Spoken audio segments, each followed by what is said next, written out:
Last week, we found out Blake Lively had launched a war on the public and social media space when I got an email from Google to notify me of a subpoena. They were served with a subpoena for information on my account and the accounts of 15 other creators, with some pretty invasive requests, including IP addresses and bank account information.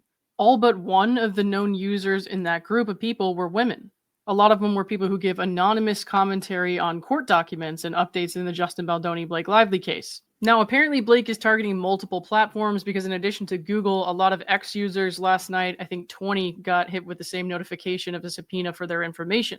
I think it's safe to say at this point that these requests are probably going to extend to other platforms as well. I've heard a lot in the last week about how this is going to be a giant PR backfire. Personally, I think if anything, it makes me believe Justin Baldoni's side of the story more. Blake Lively is under scrutiny because many people believe she brought false claims of sexual harassment against Justin Baldoni, and she's decided to remedy that and try to boost her image by making false allegations against social media users who don't like her. We're watching her now, instead of admit that maybe she didn't make some of the best decisions in her interviews and her promotion of the film, continue to blame others and now attack the public that she relies on for her livelihood. The reason these users have been selected is because they somehow engaged with negative stories about Blake Lively. That is blatantly targeting users with unfavorable opinions of Blake. It's also using the legal system to punish anonymous free speech from users who are now afraid that their privacy is going to be violated and their identities are going to be revealed. Those users have a right to anonymous free speech, and the subpoena seems quite retaliatory towards them.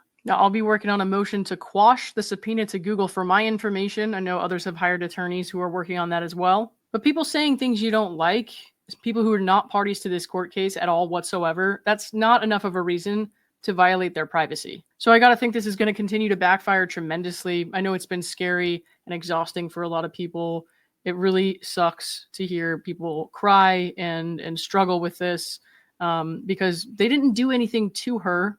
They never forced her to listen to their opinion of her. They just spoke their mind on their public platforms. And that's perfectly allowed. You are allowed to do that and remain anonymous. We'll have to keep an eye out and see if any other users on any other platforms get a notification like this. But I have a feeling this is not over. And if Blake Lively wants to try to use the court to punish people with unfavorable opinions about her, then I'm sure most of those people are going to fight back.